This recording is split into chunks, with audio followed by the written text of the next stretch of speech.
Bakit ba ako ay iiwan? Ano ba ang pagkakamali?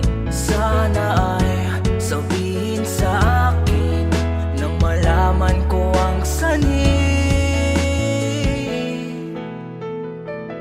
I keep on loving you kung sadyang di ako